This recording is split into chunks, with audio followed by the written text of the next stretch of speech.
आज है 25 मार्च 2026 दिन बुधवार। नमस्कार, स्वागत है आपका डीजे न्यूज लाइव में। चलिए देखते हैं देश और दुनिया की बड़ी खबरें। सबसे पहले आप ये खबरें कहां से देख रहे हैं हमें कमेंट करके जरूर बताएं। साथ ही हमारे यूट्यूब चैनल को लाइक और सब्सक्राइब करना बिल्कुल ना भूलें।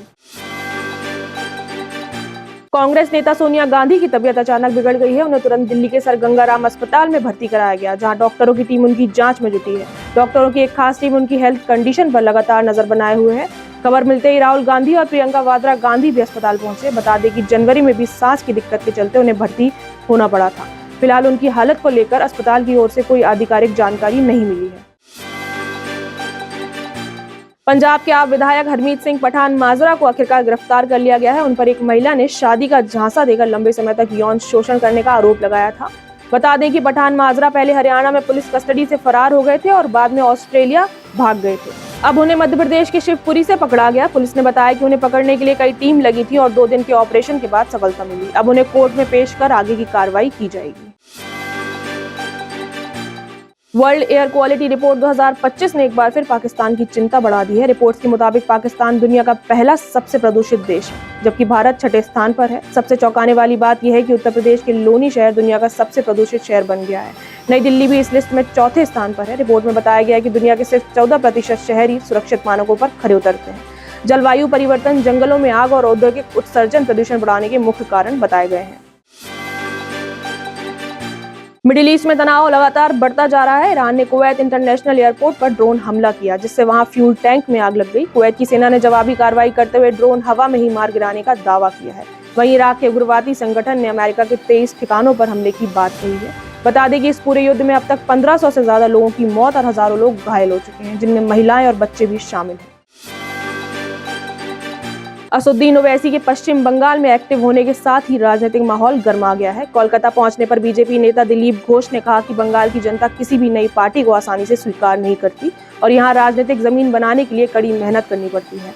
ओवैसी की पार्टी ने पूर्व टीएमसी नेता हुमायूं कबीर की पार्टी के साथ गठबंधन किया है। वहीं दूसरी ओर तमिलनाडु के तिरुचिरापल्ली क्षेत्र में 50 से अधिक परिवारों ने चुनाव बहिष्कार का ऐलान किया है। उनका आरोप है कि पिछले 16 साल से उन्हें बिजली, पानी और शौचालय जैसी बुनियादी सुविधाएं नहीं मिली, जिससे वे बेहद नाराज।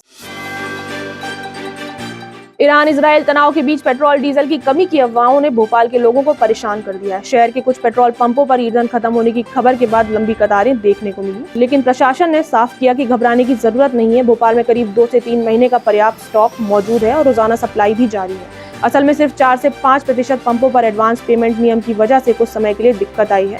यानी साफ है कि कमी नहीं, अफवाहों ने भीड़ बढ़ाई है। हरियाणा के सोनीपत में एक किसान का विरोध प्रदर्शन सुर्खियों में है, जहां 48 साल का किसान पिछले 18 घंटों से 250 फीट ऊंचे मोबाइल टावर पर चढ़कर बैठा है। किसान की मांग है कि उसकी जमीन के बदले उसे दूसरी जमीन दी जाए। प्रशासन द्वारा अवैध कब्जा हटाने की कार्रवाई के विरोध में उसने एक कदम उठाया। किसान ने खाना पीना भी छोड़ दिया है और कूदने की धमकी दी है, जिससे मौके पर तनाव का माहौल बना हुआ है। गाँव के लोग भी उसे समर्थन में उतर आए हैं और धरना देने की तैयारी कर रहे हैं। प्रशासन लगातार उसे समझाने की कोशिश कर रहा है, लेकिन अभी तक कोई समाधान नहीं निकल पाया है। अमृतसर के गोल्डन टेम्पल में भारत और यूनाइटेड किंगडम के एयर चीफ मार्शल अपने परिवारों के साथ पहुंचे और श्रद्धा भाव से दर्शन किए। इस दौरान उन्होंने गुरुद्वारे की परंपराओं को करीब से समझा और लंगर सेवा की सराहना की। एसजीपीसी की ओर से दोनों अधिकारियों को सम्मानित भी किया गया। इस दौरे को न सिर्फ आध्यात्मिक नजरिए से बल्कि भारत और यूके के बीच मजबूत होते संबंधों के प्रतीक के रूप में भी देखा जा रहा है। चंडीगढ़ में 1 अप्रैल से प्रॉपर्टी खरीदना महंगा होने जा रहा है। प्रशासन ने कलेक्टर रेट में 10 से 22% तक की बढ़ोतरी कर दी है। इसके चलते स्टाम्प ड्यूटी और रजिस्टर शुल्क भी बढ़ेगी। शहर के प्रमुख सेक्टरों में जमीन के दाम में बड़ा उछाल देखा गया है, खासकर सेक्टर 1 से 12 तक के इलाकों में। इसके अलावा हाउसिंग बोर्ड फ्लैट्स, इंडस्ट्रियल और कमर्शियल प्रॉपर्टी के रेट भी बढ़ा दिए गए हैं। इस फैसले से जहां प्रशासन को ज्यादा राजस्व मिलेगा, वहीं आम लोगों के लिए प्रॉपर्टी खरीदना और महंगा हो जाएगा। गुजरात विधानसभा में यूनिफॉर्म सिविल कोड यानी यूसीसी बिल पास हो गया है, जिससे गुजरात देश का दूसरा राज्य बन गया है जहां ये कानून लागू होगा। इस कानून के तहत शादी का रजिस्ट्रेशन जरूरी करा दिया गया है और ऐसा न करने पर 10 से 25 हजार रुपए तक का जुर्माना लगाया जा सकता है। इसके अलावा बिना वसीयत की मृत्यु होने पर संपत्ति का बराबर बंटवारा परिवार के सभी सदस्यों में होगा। हालांकि इस बिल पर वोटिंग के दौरान कांग्रेस ने वॉकआउट किया। सरकार का कहना है कि ये कानून सभी नागरिकों के लिए सामान्य न्याय सुनिश्चित करेगा। उत्तराखंड के देहरादून जिले में स्थित कालसी का मां महाकाली मंदिर इन दिनों आस्था का बड़ा केंद्र बना हुआ है। मान्यता है कि महाभारत काल में पांडव अज्ञातवास के दौरान यहां पहुंचे थे और मां काली की तपस्या कर विजय का आशीर्वाद प्राप्त किया था। मंदिर में मौजूद मन्नत का पेड़ भक्तों की हर इच्छा पूरी करता है। यहाँ लोग धागा या चुनरी बांधकर अपनी मन्नत मांगते हैं। कहा जाता है कि यहाँ कोई भी भक्त खाली हाथ नहीं लौटता। नवरात्र में यहाँ श्रद्धालुओं की भारी भीड़ उमड़ रही है।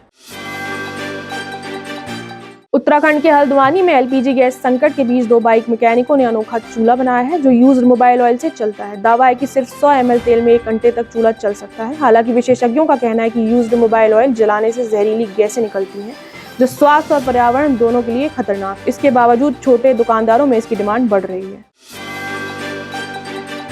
सड़क परिवहन मंत्रालय नए नियम लागू करने जा रहा है जिससे हजारों प्राइवेट बसों पर असर पड़ेगा। दरअसल 1 अप्रैल से नया ऑल इंडिया टूरिस्ट परमिट नियम लागू होने जा रहा है। अब वाहन का परमिट उसी राज्य को मिलेगा जहां वह रजिस्टर्ड है और ऑपरेटर का बिजनेस भी वहीं होना जरूरी होगा। इसके अलावा बिना टोल दिए निकलना, पेंडिंग चालान, अधूरे दस्तावेज और रास्ते में सवारी उठाने पर सख्त कार्रवाई होगी। अब यात्रियों के लिए पूरी लिस्ट और रूट की जानकारी साथ रखना भी जरूरी होगा। छत्तीसगढ़ के सरगुजा में एक युवक ने पसंद की लड़की से शादी कराने की मांग को लेकर 40 फीट ऊंचे मोबाइल टावर पर चढ़कर हंगामा कर दिया। करीब 4 घंटे तक वह टावर पर बैठा रहा और बार-बार कूदने की धमकी देता रहा। पुलिस और परिजन उसे समझाते रहे। हालांकि युवती ने इस रिश्ते से साफ इनकार कर दिया है। आखिरकार युवक नीचे उतरा लेकिन तुरंत ही पुलिस ने उसे गिरफ्तार कर जेल भेज दिया। इस पूरे घटना का वीडियो सोशल मीडिया पर वायरल हो गया। कर्नाटक सरकार ने छात्रों के डिजिटल इस्तेमाल को कंट्रोल करने के लिए नई ड्राफ्ट पॉलिसी जारी की है। इसमें सुझाव दिया गया है कि पढ़ाई के अलावा बच्चों का स्क्रीन टाइम रोजाना सिर्फ 1 घंटे तक सीमित रखा जाए और शाम 7 बजे के बाद इंटरनेट बंद कर दिया जाए। पॉलिसी में यह भी कहा गया है कि सोने से 1 घंटे पहले बच्चों को स्क्रीन से दूर रखा जाए और स्कूलों में डिजिटल वेलबींग, साइबर सुरक्षा और ऑनलाइन व्यवहार जैसे सब्जेक्ट पढ़ाए जाएं। सरकार का मानना है कि लगभग 25% टीनेजर को इंटरनेट की लत है जिससे उसकी नींद, मेंटल हेल्थ और पढ़ाई पर असर पड़ रहा है। इसलिए ये कदम बच्चों के बेहतर भविष्य के लिए अहम माना जा रहा है। गाजियाबाद के 31 वर्षीय हरीश राणा का अंतिम संस्कार आज दिल्ली के ग्रीन पार्क शमशान घाट पर किया गया। हरीश पिछले 13 वर्षों से कोमा में थे और 24 मार्च को दिल्ली एम्स में उन्हें अंतिम सांस मिली। ये मामला इसलिए ऐतिहासिक बन गया क्योंकि सुप्रीम कोर्ट ने 11 मार्च को उन्हें इच्छा मृत्यु पैसिव यूथेनेशिया की अनुमति दी थी। परिवार ने हरीश के हार्ट, वॉल्व और कॉर्निया दान कर मानवता की मिसाल पेश की। आईपीएल का 19वां सीजन 28 मार्च से शुरू होने जा रहा है और इस बार ये टूर्नामेंट इतिहास का सबसे बड़ा एडिशन होगा। इसमें कुल 84 मैच खेले जाएंगे और हर टीम 16 मुकाबले खेलेगी जिससे मुकाबला और भी रोमांचक होगा। ओपनिंग मैच में रॉयल चैलेंजर्स बेंगलुरु और सनराइजर्स हैदराबाद आमने सामने होंगी। हालांकि अप्रैल मई में कई राज्यों में चुनाव होने के कारण अभी सिर्फ शुरुआती 20 मैचों का ही शेड्यूल जारी किया गया है। इस सीजन में 10 टीमें हिस्सा लेंगी जिससे मुकाबला पहले से कई ज्यादा कड़ा होने वाला है।